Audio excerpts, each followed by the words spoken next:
Well. Clemson Tiger fans, college football fans, welcome back to another episode of the All In Show right here on Clemson Football at the Voice of College Football. Thank you so much for joining me. I'm, as always, your host, Tiger Paul Craven. We got a great show planned for you guys tonight. We're going to talk a little recruiting, going to talk a little ACC, trying to get Clemson to change its rivalry game to Friday. We'll talk a little bit of BYOG or sell. All of that's coming up in a few minutes. But before we get into tonight's show, if you are not subscribed to the channel, please go ahead and hit that subscribe button. That would really help us out. Also, this is a live video. Hit that like button for us. That helps us out tremendously on these live videos. So if you pop in here, go ahead and hit that like button for us. And then if you like what me and Jordan do here on the All In Show, consider subscribing as well. And then last but certainly not least, if you would like to support what me and Jordan do here on the Voice of College Football and more specifically the All In Show, please consider hitting that super chat feature. One, it helps us out. Two, it guarantees that your comment and or question gets read and responded to during the live show. And with all of that said, and without further ado, let me bring on my co-host, Jordan Bowman. Jordan, how you doing, man? Hope you had a happy 4th of July. Yeah, I did for the most part. It's been an interesting week for sure. From a Clemson standpoint, obviously haven't gotten a ton of great recruiting news. And then I find out this morning that I have COVID. So, just you couple all of that together, and it's been an awesome week. But no, the 4th of July was cool. But I'm definitely not going to be sticking around very long on this show tonight. We definitely plan to keep it kind of shorter, but we still wanted to give you guys really good content. I feel pretty good, all things considered, but that's just kind of the reality. But yeah, other than that, I'm doing well. Yeah, absolutely. Great day yesterday, I think, for everybody. Hopefully everybody out there in the comment section had a great 4th of July. Hopefully everybody got to spend it with friends or family or whoever you wanted to spend it with. Hope most, if not all, had the day off. We went to a baseball game, saw fireworks, the whole deal. So it was a lot of fun in my household. Always a fun day to celebrate. And celebrate another birthday of this great country we live in. But I'm going to give a shout out to the comment section real quick. Thank you guys for showing up already on a very busy weekend for a lot of people. A lot of people out of town, a lot of people traveling. You expect for this to be a smaller show as far as the amount of viewers showing up just because of the nature of it being a holiday weekend and everybody traveling. But thank you for the people that have showed up already. Make sure you guys hit that like button. Droid132 is in the house. First one to comment tonight. Thank you so much for showing up and supporting what me and Jordan do here. Chase Thompson's in here. Jackson Johnson, the absolute undisputed GOAT of just plugging everything that we need him to plug in the chat. Thank you so much. One of our great moderators as well. Jay is in here, always in here with his great comments and questions that he poses to us. Thank you for showing up, man. Wendell's in here, and nobody in particular. That rounds out all the people that have commented so far. Thank you guys so much. If you're watching this on the rewatch, I encourage you, 1, hit that like button, 2, subscribe, and then 3, thank you so much for being a part of the rewatch gang and giving us views that way. It helps out the channel greatly. But with all of that said, and hope everybody had a 4th of July. A happy 4th of July, and everybody enjoyed their time. But Jordan, let's go ahead and kick it off. Let's get into tonight's show. And I think what we're going to do tonight is we are going to kick it off with a recruiting update. Okay. Now, this could be a bit of a touchy subject for a lot of Tiger fans right now. As we know, we've covered the new addition to Clemson's recruiting. The big recruiting official visit weekend that Clemson added just 2 seasons ago. So we've had 2 iterations of this big recruiting weekend that we do at the end of May, beginning of June timeframe, and it has paid huge dividends for the Tigers so far. Now we are in edition number 3 of the big official visit recruiting weekend, and it's not seeming to work out as well as it has in the previous 2 this go around, Jordan. And we're going to get into the tough month of June that Clemson has had along the recruiting trail. As good as this class still is, we still have a top 10 class, I believe, right now. It still looks very well, but we are losing out on some big time recruits, some guys that were really high on our board. And, as fans, we can't just ignore that. We can't just be like, that person don't matter or whatever. Obviously, they did matter.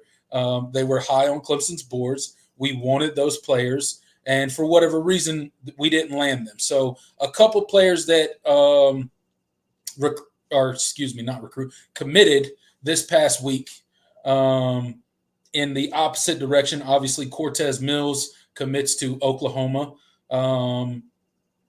I don't know if it's a huge surprise there, obviously, that he committed to Oklahoma. Not really a surprise, but kind of frustrating if you're a Clemson Tiger. We thought we had a really good shot with Cortez Mills, and all of a sudden he goes down to OU, has a big official visit weekend down there. They really wowed him. They really kind of made him a priority down there, and clearly they flipped him.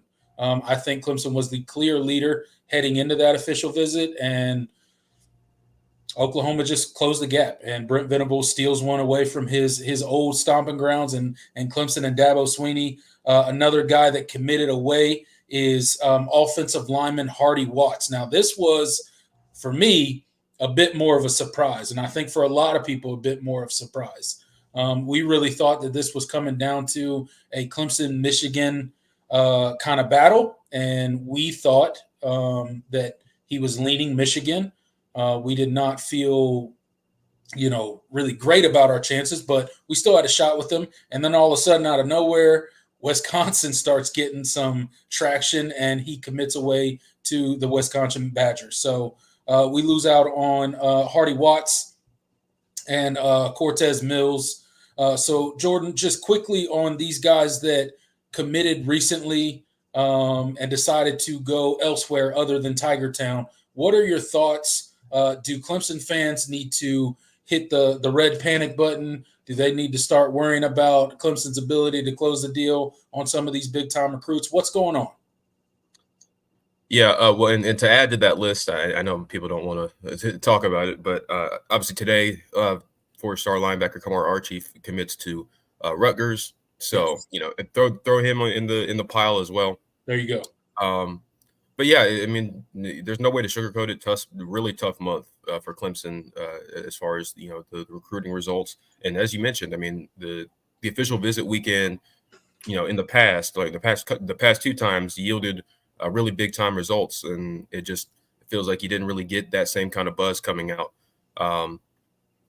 And so I really think that part of it is at this point in the cycle last year, you didn't have nearly as many guys in the boat, or at least going into the official visit weekend. I think Clemson did a really good job of landing a lot of their priority targets early. And I think that's certainly part of it, because you're sitting, I mean, as much as we're talking about all the misses, you're still sitting with a top 10 class, and you have one of the fewest commits in the top 10, if not the fewest commits, because especially since LSU has got a commit today. Because I think they were the lowest in the top 10. So yeah, I mean, part of it is you got more of your guys in the boat early, but obviously when you look at the names that you had on campus for that official visit weekend that have since committed elsewhere, you're still waiting on some, which is why I'm not ready to hit the panic button. And Clemson has a really good chance to kind of finish this summer recruiting cycle in a positive way, but. That's the reality. You just did not land the guys you thought you were going to get, and you felt you're really good about. You mentioned Cortez Mills, guy that came out of the Clemson official visit weekend. He said Clemson was my leader. He goes to that official visit in Norman, and obviously that definitely muddied the waters a bit. He also took a visit to LSU, but I never really thought that was going to amount much of anything. It always felt like a Clemson Oklahoma battle. And Brent Venables wins one. You kind of get that you kind of get the sense that, it's a little bit of a revenge for Clemson yanking Bryant Wesco last cycle from Oklahoma. So, Brent kind of gets his revenge a little bit, although I do think you got to it's not a totally even trade because I think you still got the better receiver of the two. But, that's just kind of the reality. And then you mentioned Hardy Watts. Yeah, that was one you felt good about, but you were recruiting against two schools that have put offensive linemen in the league at a really high clip. Some fans wanted to blame NIL and what Clemson is and isn't doing on the NIL front. And I do think there's a conversation to be had, but not all of these recruitments came down to dollar signs. I mean, at the end of the day, especially when we're talking about the offensive line, when you don't have a track record to sell, and you're recruiting against programs that have a track record, it's the easiest sell in the world if you're an opposing recruiting staff. It's like, look at the guys that they've put, it's like, look at the guys we've put in the league, and then look at the guys they've put in the league. Like Clemson has had like 6 linemen drafted in like the last 10 years or something. It might not even be that much. And so it really makes it difficult. And that's something that Clemson has been dealing with this cycle as far as negative recruiting. Matt Luke, I think, has done a great job. And, the guys you do have a lot of promise, and it's a good, foundation to the class. But you can't sell a track record that you don't have. And I think that's kind of the reality. So yeah, Hardy Watts was disappointing, but that's kind of the reality of you're recruiting against two programs that are just our offensive line, factories, and you lost out on him. Jay mentions Max Buchanan. I don't really consider that one to be a miss so much, just because I think that was one where Clemson certainly had guys higher up on the board, and Max was kind of in a tough spot because Miami gave him a deadline on when he could commit. And so I think he decided, I think this is a good time to go ahead and shut it down and hop into the boat. So I don't really see that as a failing on Clemson's part as much. They just didn't push as hard as Miami did. And then Kamar Archie, that one I'm not really. That one was a unique recruitment for a lot of reasons, because he's a guy that has a little bit of different priorities as far as where he was looking for. Obviously, he's the home, Rutgers is the hometown, the home state school. He has a lot of connections, to players and the staff at Rutgers. Greg Schiano has a lot of connections to the high school coaches. There was a lot of things pulling him in Rutgers' direction. I mean, they even beat out Michigan for him too. So it's not like, it was one of those things where Clemson just got flat out, out recruited or outspent. I think that one was just kind of a unique situation. But I do think that's kind of that's kind of the tough thing to deal with, as far as you missing out on these guys, is you wanted to get more and you wanted to yield more from that official visit weekend, and you didn't. But again, still guys high on the board. I forgot to mention, thank you, Benjamin. I forgot to mention Samari Reed, who committed to Ole Miss. I really think that one was just kind of I think because you didn't land Cortez Mills, it hurts a little bit more. But you still have Dylan Alfred, who's taking all the steps, I think, to eventually end up in this class. And we'll kind of see how Clemson pivots, and if they decide to expand the board a little bit, or if they're just fine with if Dylan Alfred does commit to Clemson, that they're perfectly fine doing that. But yeah, we're just kind of in a situation where Clemson is going to have some expanding of the board to do, particularly at offensive line. But one thing I do think that Clemson has done very well, really just consistently, is when they've had to expand the board, the guys that they do get, typically turn out to be pretty good. I mean, we saw what happened with Tyler Brown after Ray Joseph decommitted. So, I think it's not time to hit the panic button. It's not time to freak out. Clemson has a really good class already in the boat right now, and you still have some big decisions coming up. Bryce Davis is set to announce July 20th. I think Clemson is very much in that one. Jordan Young, obviously, 4-star safety from Monroe. Really like where Clemson sits with him. And, of course, I already mentioned Dylan Alfred, who decommitted from Ole Miss last week. I think you are in the driver's seat there. Like, you have a really good chance, like I said, to really finish this summer cycle strong. So not time to hit the panic button yet, and we'll see what Clemson does as they expand the board from an offensive line perspective. You're muted. Yeah. Yeah, absolutely. Look, it was a tough month of June. Early July decisions haven't gone in Clemson's favor. Okay, there's no way to sugarcoat that. There's no way to be like it doesn't matter. It does matter. Obviously, Clemson, at one point in time, had a top 5 class. Now I think we're sitting. I just looked it up in according to 247, we're sitting at 11. Okay, 13 commits. Sitting at the 11th total overall class right now. You mentioned a couple guys that are still out there, right? Big one in Bryce Davis. We still got a couple highlights out there. Dylan Alfred that we look to try to close the deal with those guys, right? I think offensive line is going to be interesting on whether we expand the board or we kind of just stay pat where we're at. Obviously, we got 3 offensive linemen already committed in this class. This time last year, we had none. I think we were about to get Ronan O'Connell, and he was the sole one for a long time in that class until the very end when we kind of pulled it all together and made it somewhat of a okay class for the offensive lineman goes. Obviously, the only other offensive line offer we have out there is David Sanders Jr. We'll see how that goes. I don't feel great about it. I don't think Clemson's chances are great with him, although who knows? We could be surprised, and if Clemson rolls him in, obviously that would be a huge get. That was Clemson's number 1 guy on the board the entire cycle, so we'll see how that goes. But again, 4 guys all committing recently, all committing away from the Tigers. It's a tough pill to swallow, but wish them all the best. Cortez Mills obviously goes to Oklahoma. Samari Reed goes to Ole Miss. Hardy Watts goes to Michigan, and then Kamar Archie goes to Rutgers. So obviously, linebacker situation, shifting gears to Logan Anderson. Clemson will be all in on him, trying to get to him to commit. I think we have a good shot at landing him. Obviously, the receiver, we talked about 3 different receivers last week. 2 of those have already committed elsewhere. So Dylan Alfred's kind of like that guy. I think Clemson's got a really good relationship with him. He's coming back for the all-in cookout.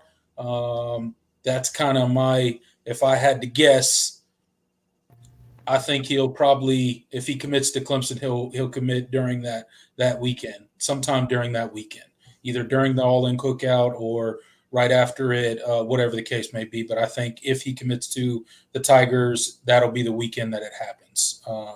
So still some exciting stuff to come for the Tigers. Bryce Davis, obviously, you mentioned the July 20th. That's a huge kind of head-to-head matchup with Georgia, and we'll see how that goes as well. I think Clemson's chances are okay there. We'll see if we can get a couple of these a run at the end of July to go in Clemson's favor heading into fall camp and ultimately into the season. But that's a quick recruiting update for you guys. I don't think it's time to hit the panic button. I think we're still sitting in a pretty good spot. We still got some good guys, uncommitted guys on the board with offers out there. I think we should expect good news this weekend. As far as the 2026 cycle is concerned, the number 1 guy on Clemson's board at quarterback for the 26th cycle, we've talked about him ad nauseum, Tate Reynolds. He's set to make his decision. Think you can read the tea leaves. I feel really good about him being the beginning and the cornerstone of the class. So I think it's not all doom and gloom right now in Clemson recruiting. So that's right. This weekend. The beauty of recruiting is it's the long game, right? There's still a long time between now and December for the 2025 class. And you're right, Jordan, we'd be remiss not to mention the upcoming commitment, hopefully that's coming this weekend. Don't want to jinx anything, but look for Tate Reynolds to be the first official commit of the 2026 class and, of course, the cornerstone of that class, and really build that class around a quarterback, which is a really good thing to do. So looking forward to that. Hopefully we can get him locked up this weekend and then get that ball rolling on that 2026 class. And, we'll see how that one rolls. But that's the quick recruiting update for you guys tonight. Appreciate you guys showing up. We got 30 people in the live chat right now. Don't forget to hit that like button for us. It really helps us out. Also, if you like what me and Jordan do here on the All In Show, consider subscribing. We also have the super chat feature that you can support in that way. We got a couple more segments to do tonight, and then we're going to turn the show over to you guys for a couple questions at the end, and then we're going to get out of here. But in the vein of keeping this moving right along, we are going to move along into a big story that came out this week. I think TNet, TigerNet reported it first. That's the first place that I saw it. A lot of people picked it up. A lot of YouTubers have talked about it. Clemson fans, South Carolina fans, fans of college football in general. And that is this story. Obviously, it got discovered because of court documents. Obviously, everybody knows Clemson and the ACC are suing each other. Clemson wants out, along with a lot of other institutions in the ACC. But this is how this information became public information and got into the media. So obviously, the long and short of it is the ACC approached Clemson. Well, ESPN approached the ACC about moving the South Carolina-Clemson game to Friday night, the Friday right after Thanksgiving. So a Black Friday edition of the Clemson-Carolina game, and they would put it on primetime television, and they wanted to move it from Saturday time slot. So they approached South Carolina. South Carolina was okay with it.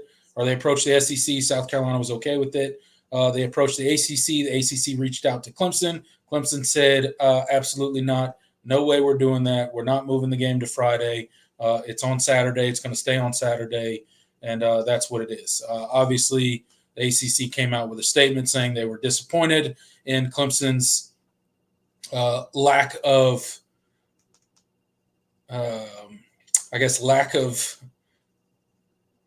moving the game, lack of bowing to the ACC and what they wanted to do and what's best for them and the TV time slot and what's best for ESPN. Jordan, what are your thoughts on Clemson and Graham Neff and the powers that be there at Clemson, kind of looking at the ACC and throwing up a kind of FU to them and like, no, we're not moving the game. We don't care what you say. It's scheduled for Saturday, and that's the day we're going to play it. Yeah, I mean, there's a lot of ways, a lot of angles to look at it from. But, I mean, at the end of the day, I think there was a very clear messaging that, one, this game is extremely important. And from a tradition standpoint, just not something that we were willing to move on. And I think the ACC, they secured some concessions from ESPN that they talked about, but they were pretty laughable. I want to read them to you in order to persuade Clemson to agree. So I'm reading from Greenville Online right now. Those concessions included a noon Eastern time start time on November 23rd versus the Citadel, a confirmed primetime game on November 29th versus the Gamecocks, an agreement to switch the schedule 2027 Labor Day Monday conference game versus NC State to a Clemson home game, a limit of 2 8-road ACC games in 2024 played in primetime, and an agreement that South Carolina would host a future Black Friday game versus Clemson. I mean, all of that is pretty laughable, especially when you consider, the fact that, there's a really good chance, there's a decent chance that none of those concessions will be able to be made, seen through, considering, right. Where Clemson might be in a few years from a conference standpoint. So this was, I thought it was just kind of a put your foot down, we're not doing this. And I mean, there's a lot of other reasons, Clemson traditionally on Thanksgiving, they take Thanksgiving very seriously. Dabo has always made it a point that he wants to give his players the opportunity to spend time with their families when it's logistically possible. And, before that game, and then they come back. And so, you move that game to Friday, that all of that goes out the window. Mm-hmm. So I do think that was probably a secondary reason, but it was something that I thought was worth mentioning. And so this is before the COVID year, this was the second longest continuously played rivalry in all of college football. Yeah, thanks South Carolina for quitting on that game. Well, the SEC in general, but South Carolina include. Well, actually, I do want to give them credit. I don't want to. I do love slandering them, but I do think they were one of the only schools that voted against, canceling non-conference games. So I will give them credit there. But at the end of the day, I do think that, this is a tradition. The tradition of this game is way too much to sacrifice for a slight, bump as far as a primetime slot. Like I didn't see the benefit even with those concessions, especially because I don't think that quite a few of those will be able to be delivered as far as their promise. Especially like the 2027 Labor Day game versus NC State. Like, is that going to be played? I doubt it. We'll see. So I do think this was a moment for Clemson, and it's funny. Clemson was the one that brought these documents up. I think a lot of people were reporting that the ACC was the one that filed these documents in the lawsuit, but it was actually Clemson. So I do think it's kind of an illustration of how the ACC has been not working in the best interests of Clemson and their other member institutions. They're doing whatever they can to make a quick buck instead of doing things that actually improve the value and the prestige of the conference, and that's just been something that's been happening on the football side of things for decades. So this is just another example. Yeah, look, I'm glad Clemson, more specifically Graham Neff and the powers that be that make these type of decisions for the Clemson Tigers. I'm very happy that they decided to say no and stand up for the rivalry, stand up for the traditions of, this game and how much it means not only to Clemson, but to both fan bases and to the state of South Carolina and all of that stuff. And just having it on a Friday, I mean, I get it that they waved the whole prime time in your face about it, but at the end of the day, like, it's tradition, right? It's that's the day that the game gets played on. And I know previously, way back when, it was played on different days. I got that. But for what the tradition and the game has become now, it's a Saturday game, right? And I think you lose some of your luster and, just some of the draw to the game when you switch it to a Friday. It seems like an afterthought of a rivalry game, right? It's rivalry Saturday. It's not rivalry Friday and Saturday, right? So it seems like you're relegated to Friday night if you accept that concession on Clemson's part. And I'm very happy that they decided not to. It's absolutely ridiculous that they were approached with that, in my opinion.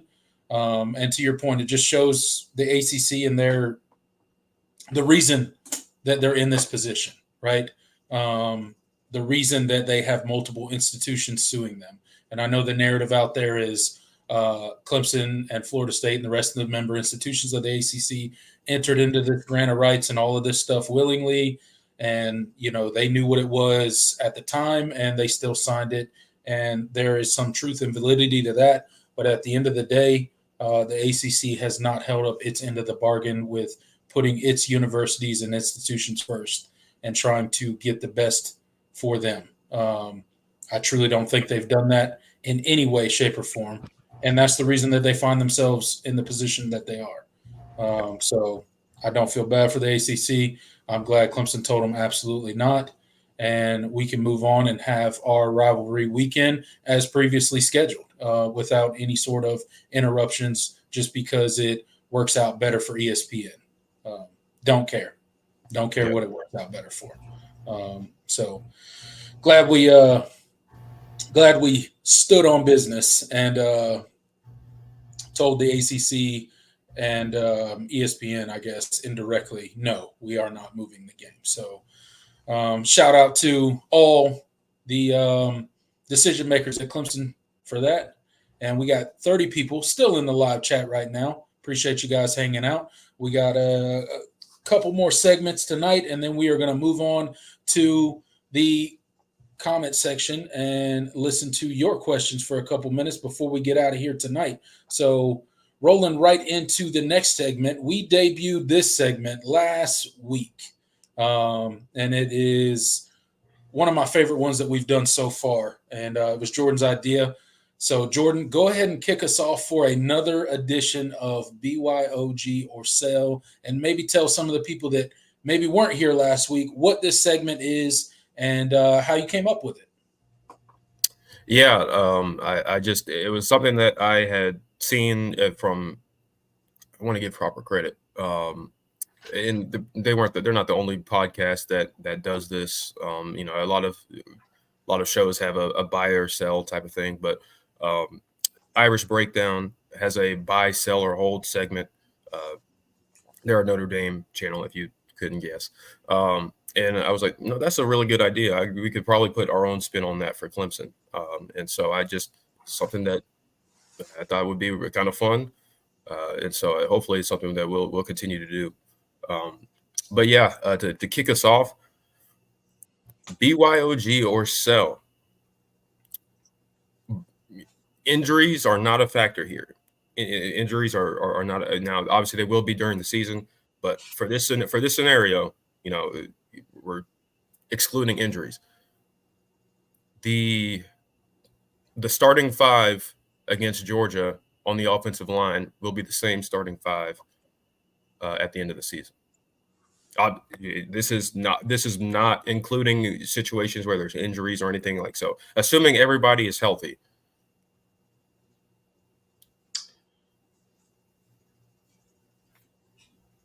I'm gonna sell. I don't think that's gonna happen. I'm with you.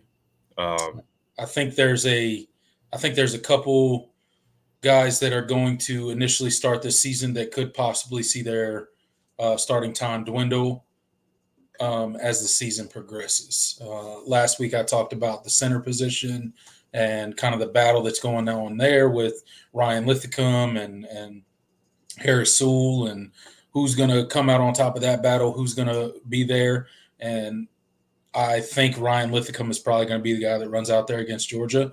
But if you guys listen to last week's episode, I think Harris Sewell is the guy that eventually takes over for the bigger part of next season, or this upcoming season, I should say. So I'll sell on that just for that specific position alone. But I think as a whole, we'll see some change. Hopefully it's not the musical chairs that we have seen in seasons past, where it's you never know who the starting five is from week to week. We couldn't even, there was a period of time where Clemson couldn't even get the same starting five for 2 weeks in a row for a long period of time there. At least it seemed like. So I'll sell on that, but I do think our offensive line will be a bit more stable this year than in seasons past. I think I'm with you. But I don't think it. But hey, obviously you can't leave out the possibility that one guy, especially at the center position, kind of steps up there. We didn't even talk about left tackle and kind of where that sits. Obviously, I do think Tristan Lay is probably the guy that they want to go with to begin. But he doesn't deliver. Maybe you throw in Colin Sadler out there or Ian Reed or some of the younger guys. So I do think there's some fluidity at those two positions. But obviously, 3 of your 5 starters are pretty locked in. But there definitely is room for flux there. So I'm with you on that. What you got for me? All right, I'll go a little bit broader, and it's a topic that we talked about. I can't remember, maybe a couple episodes ago, but it surrounds Dabo Swinney, college football, and where we're at right now in college football. A lot has been made about the changes in college football, and some people's perceived that Dabo Swinney has not adapted to a lot of those changes. He doesn't like a lot of those changes, and that he may call it quits. So Dabo Swinney will be the head coach at Clemson 5 years from now. I'm going to say BYOG. I'm a buy it because I do think that eventually, we're going to have some sort of structure to this. We're going to have a structure to the state of the sport right now. And whether it's, a revenue sharing model or what have it, or we have a standardized sort of mechanism for player movement, whatever the sport looks like in 5 years, I do think it'll be in a much less chaotic state than it is right now.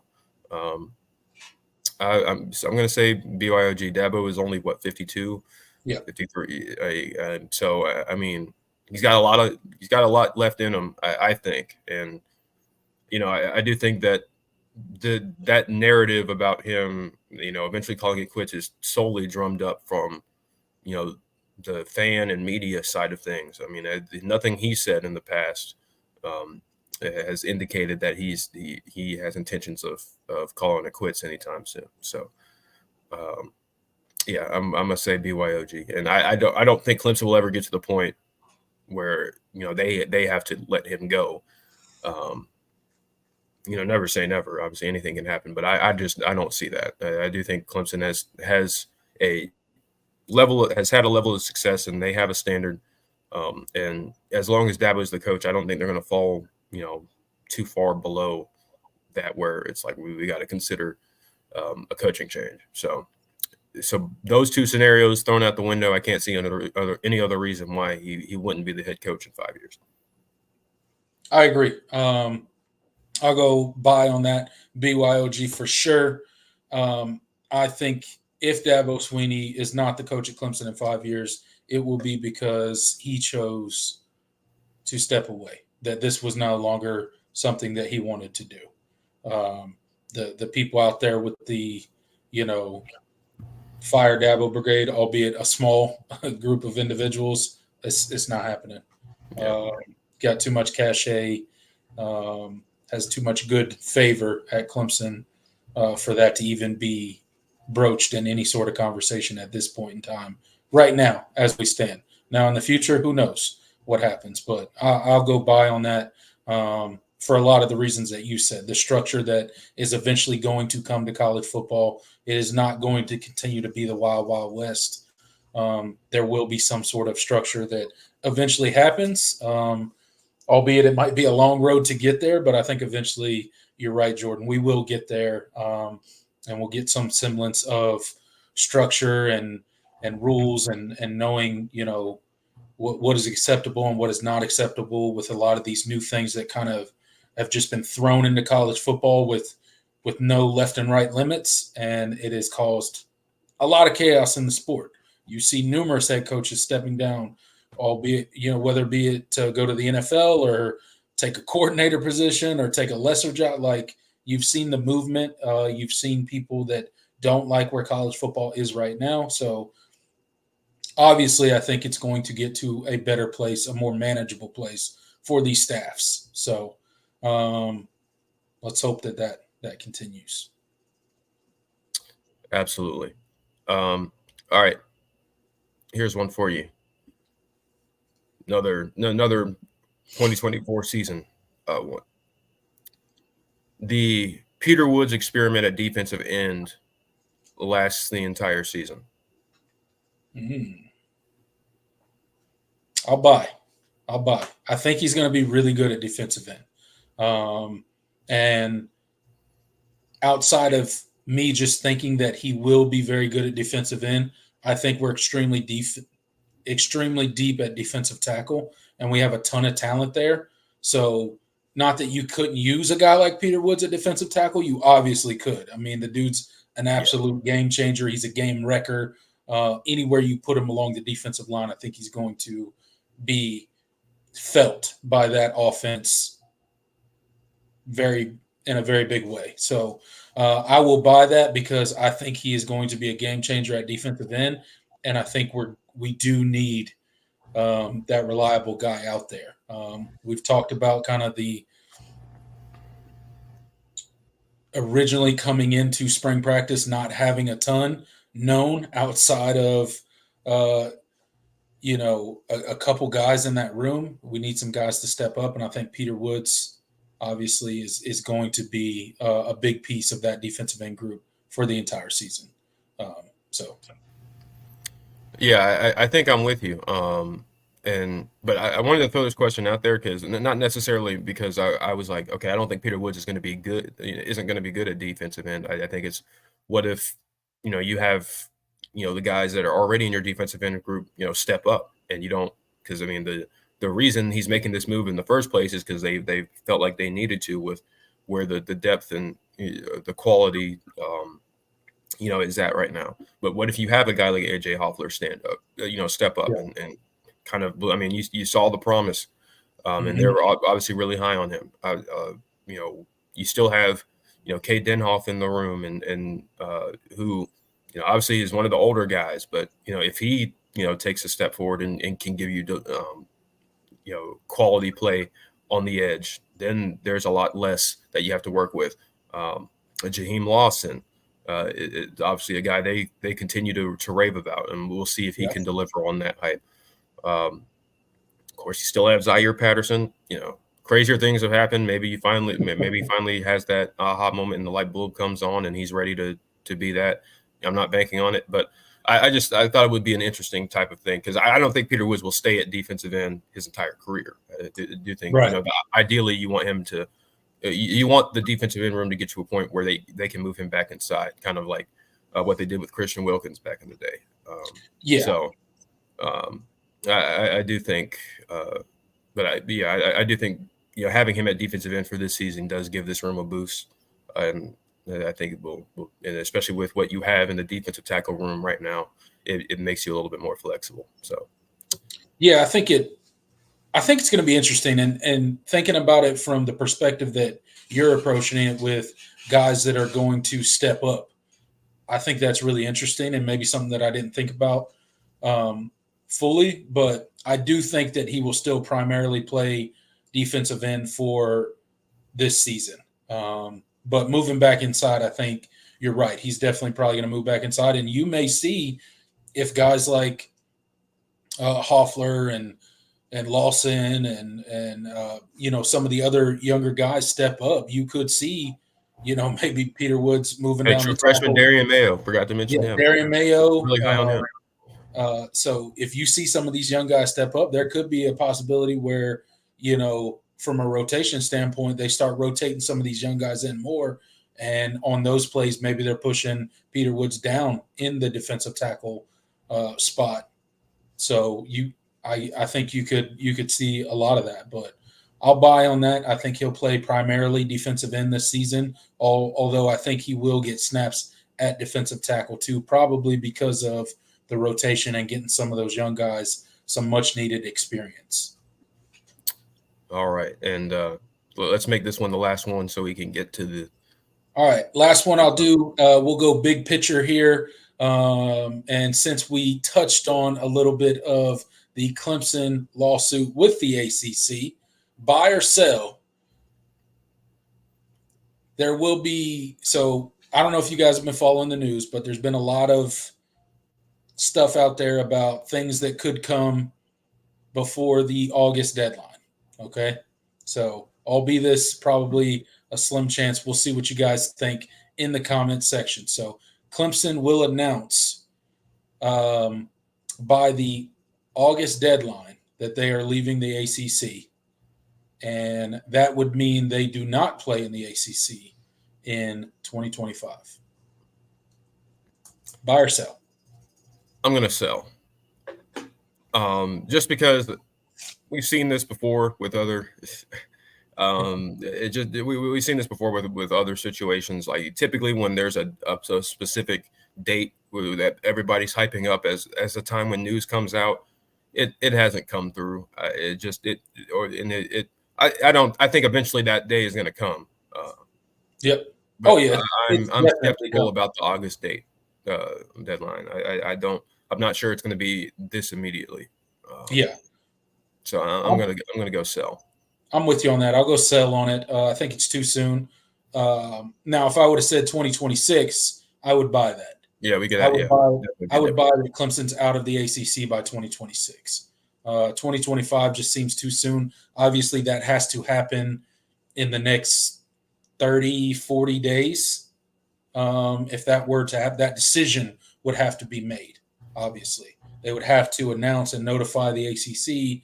I don't know the exact deadline, but I know it's in August for the next season to be out for the next season. So because of that, I'm with you. I'm a sell on it, but I think it is coming. And I don't think we have too many seasons left in the ACC. We may only have 2 more seasons, this season and next season.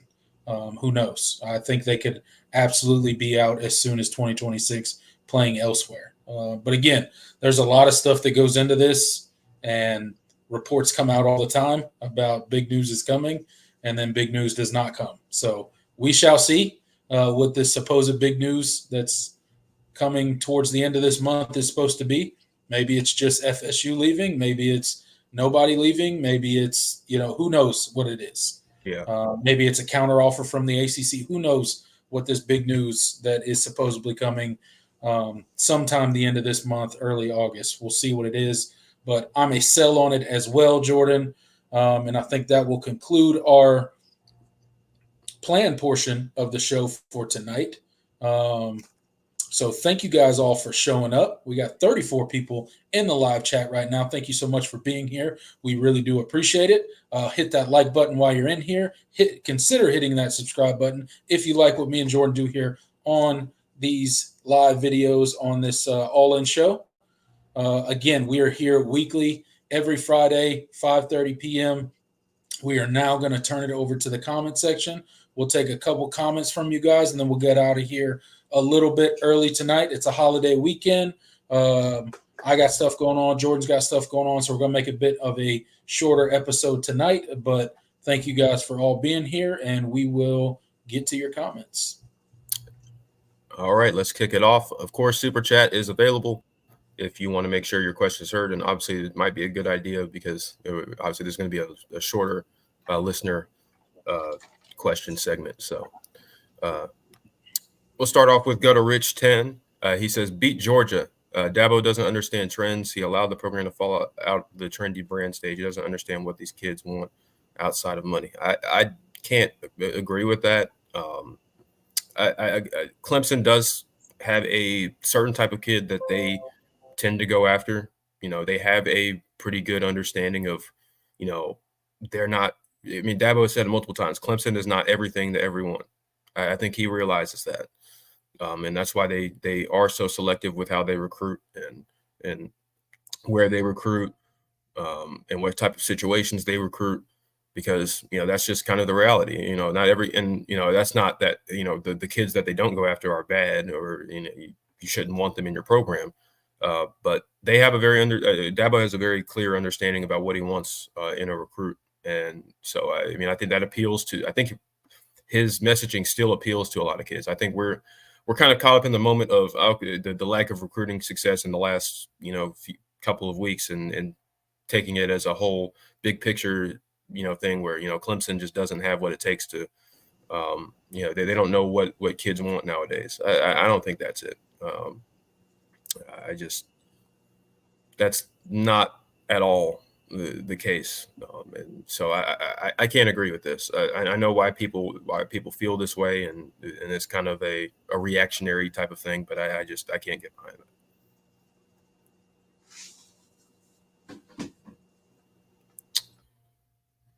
All right, Wendell, he says Dabo won't hold on. Okay, Dabo won't use NIL to attract players, only to retain them. We will continue to miss out on guys we want.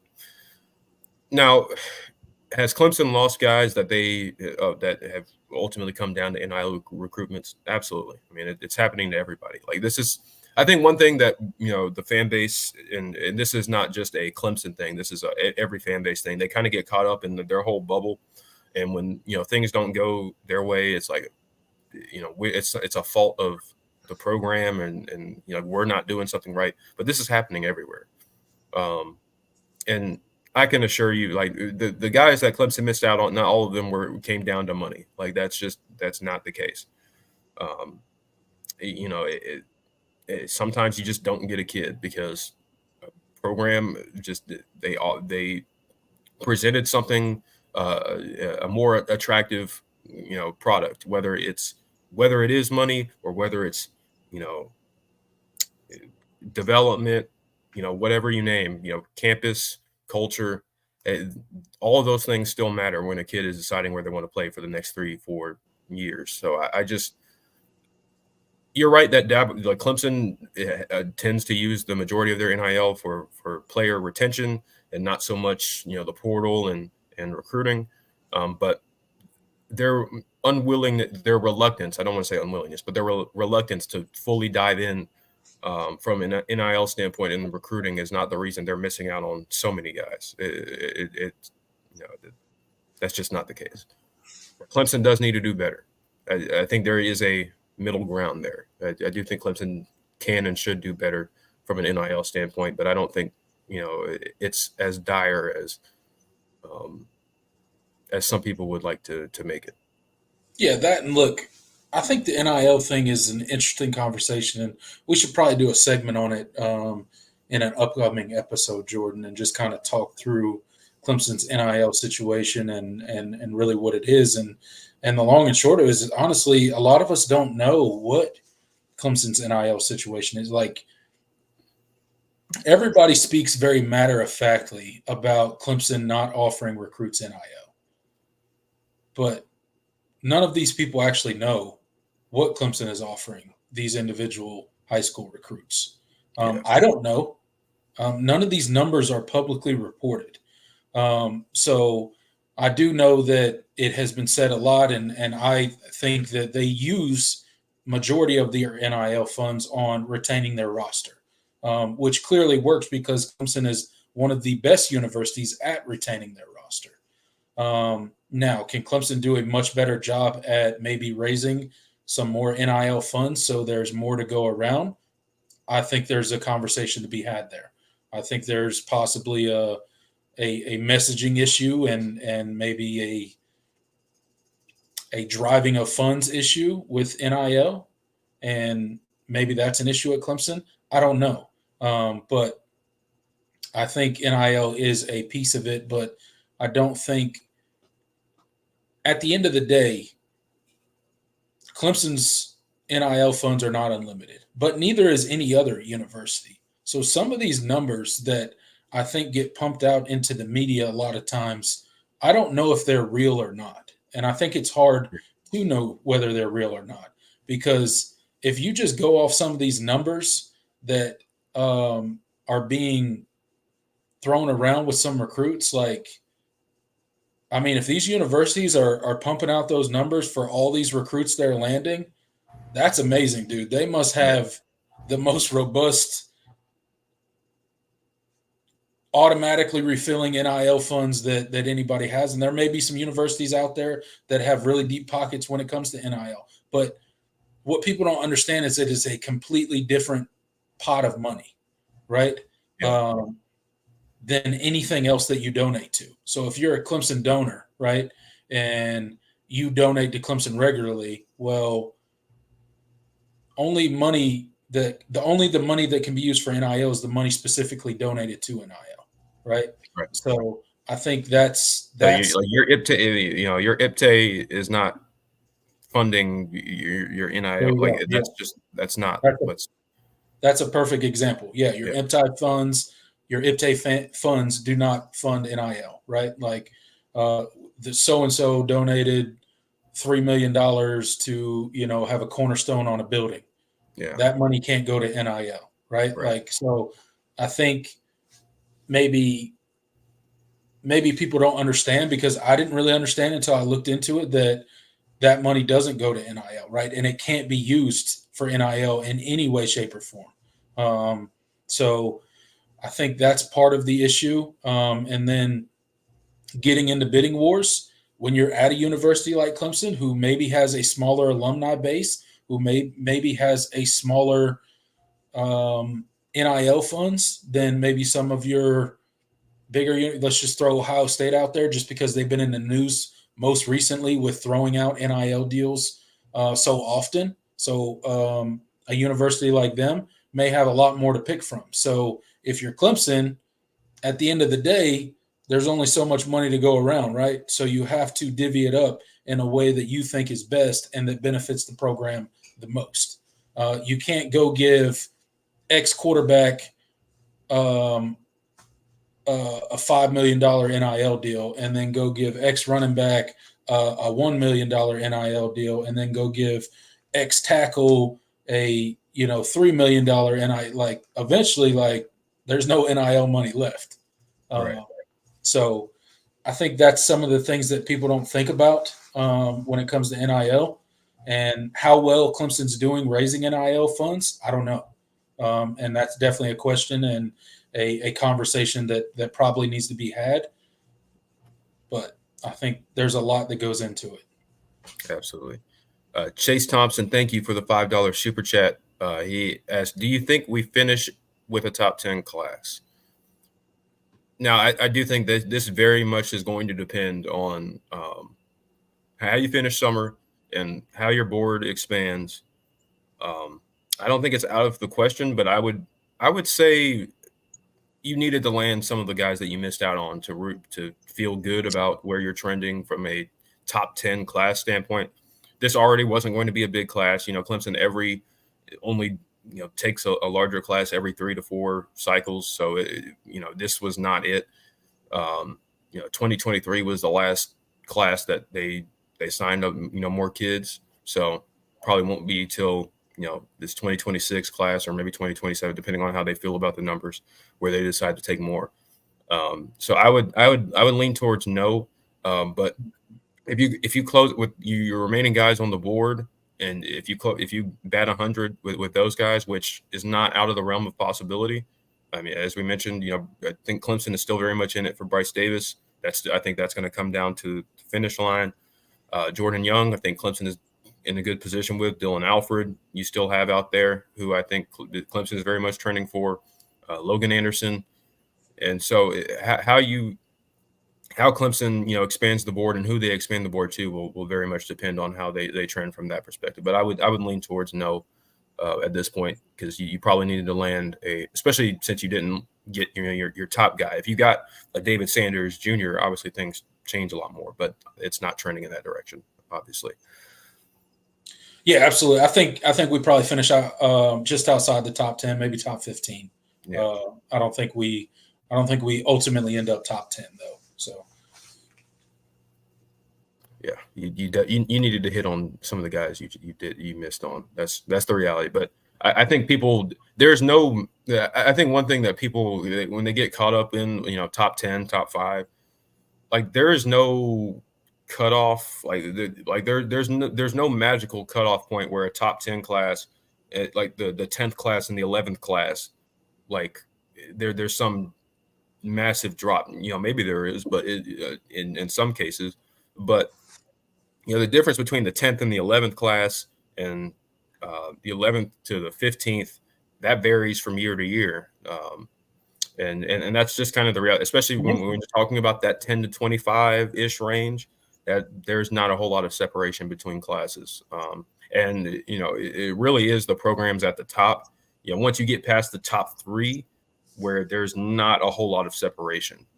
So obviously your Ohio States, your Georgias, Alabama's on a heater right now. Like they're going to be there's going to be a kind of a gap there, but there's nothing about the 10th class that if it becomes the 11th, all of a sudden it's not good. And at the end of the day, I don't want to get caught up in where Clemson finishes, obviously because of how they recruit, and they just don't take as many kids as everybody else. So I think evaluating who you have in the class will ultimately determine whether this ends up being you feel good about the completeness of the class. I really like where this class sits right now, but how you finish and who you end up getting, ultimately that's how you should judge the quality of a class, not the number necessarily.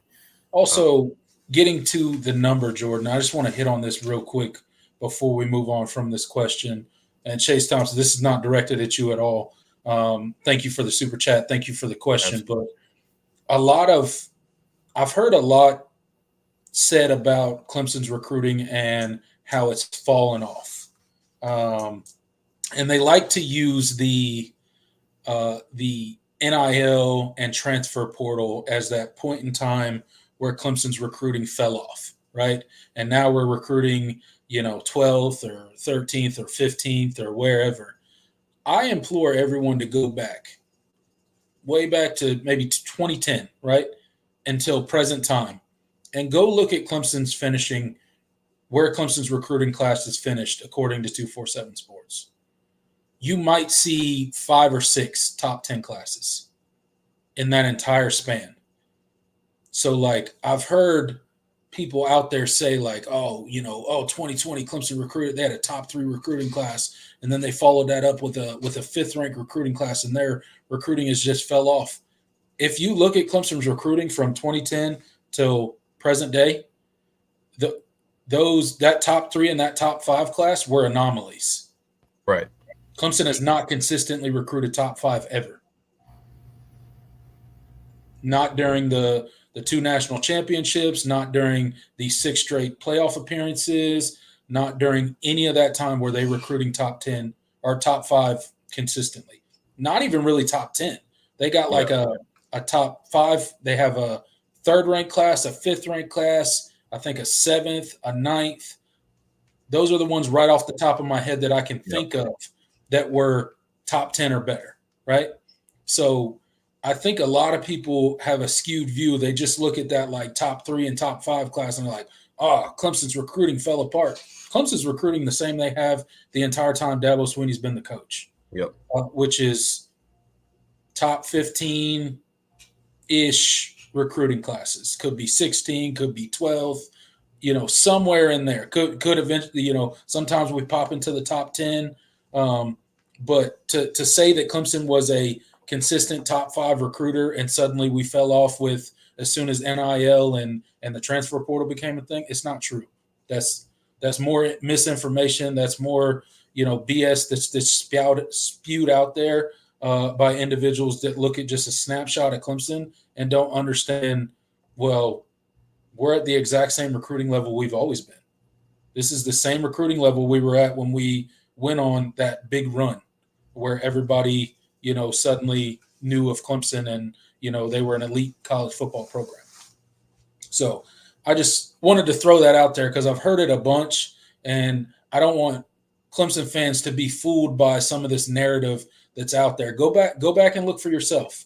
Go to 247 or whatever recruiting agency and just click through the years, and you'll see Clemson is recruiting right now at about the clip they always have. Absolutely. And so, and I think that's kind of where it gets lost. Now, I do think that obviously there has been a dip, and what doesn't get talked about enough, unless it's a Clemson fan, is, you were recruiting the same, but obviously the development and the quality of the staff was in a much different place in 2016, in 2018 than it is today. Well, and I think you've done a lot to kind of correct that recently, but obviously, after 2020, 2021, like the staff was not in, the greatest shape from, just a track record standpoint, pedigree, and obviously that parlayed onto the field, and you just had a lot of misses, particularly on the offensive side of the ball at multiple positions. So, that's where things definitely needed to change. And so and obviously this season is going to be a big part on whether they can kind of reverse that course. I completely agree. It'd be fair to say the recruiting didn't fall off, the coaching fell off. Yeah. And that's just being very frank about it. The development fell off. Probably for a lot of reasons. And the injury luck. I assume that too. That as well. Yeah, absolutely. So, I think, the COVID year did a lot. And there obviously was a very big shift after that. And it coincided with the portal and NIL, but and obviously those things have played a role, but it's definitely been, you haven't had the development, the guys that you brought in that would have been successful, 5-6 years ago, or were coming in and not producing, or they produced and then never built on it, and many times they regressed. So that's NIL and transfer portal has clearly affected Clemson. Yeah, that's obvious. I'm just saying those are not the biggest things that went into what happened at Clemson. And that's just my opinion. But it's the easiest, low-hanging fruit. It's the stuff that everybody wants to talk about instead of, I think talking about what the real problems are, which is what you mentioned, Jordan, the coaching, the development, things like that. And then sometimes you miss on guys, and then you mention injuries. So there's a lot of different factors that go into it. I just don't think NIL and the transfer portal is as big of an aspect as a lot of people make it out to be. Absolutely. As to why Clemson is where it is right now. All right, one more, and then we'll get on out of here. Official T asked, "Can you guys do a video with Cade's film session?" That might be something we could do. It definitely wouldn't be on a live stream because the StreamYard is terrible with that. Yeah. But sharing screens and all there, it's not good. Yeah, no. I would like to have better technology to do that. But that'd be something that'd be kind of fun to do. But won't be anytime soon though. But that'd be a fun thing. We'll put a pin in that. All right. I think this is a good place to kind of end us off. Obviously, shorter show today. You could probably tell in my voice that it's been a little scratchy, and you've probably seen me cough a couple times. So I'm spent. But we really do appreciate each and every one of you that have tuned in tonight. And thank you for bearing with me. And we'll be back with a lot more to talk about next week, and hopefully some better recruiting news to talk about next week. But of course, this is always my favorite time of the week because it just really does. It is a distraction, and it allows me to get through this off season because I know that this is the toughest off season in all of sports to get through because college football it's here and then it's gone in an instant. So these shows have helped me these past couple of years, and hope they've helped you too. Yeah, absolutely, Jordan. It definitely makes the offseason much more bearable, a lot more fun, in some ways a lot more frustrating because I pay way closer attention to recruiting since getting on the show with you and all that stuff than I ever did before. So it's fun. It's a lot of fun. It's frustrating at times, but it certainly makes the offseason so much more bearable than it used to be. I mean, for forever until we started this show, Jordan, like the off season was like the Sahara Desert, man. It was like, just walking for 8 months at a time, just waiting for the next, college football season to roll around. So hope you guys enjoyed the show tonight. It was a little bit of a shorter one. Obviously, Jordan's feeling a little bit under the weather, and I have stuff to do as well. So thank you guys so much for showing up. We got 28 people still in here. Appreciate every single one of you for getting into the comment section, hanging out with us. But that'll wrap it up for tonight's show. Until next time, again, next Friday, 5:30 p.m. Excuse me. Next Friday, 5:30 p.m. We'll be right here with another edition of the All In Show. And until then, I'm Tiger Paul Craven. He's Jordan Bowman. Go Tigers. Later, y'all.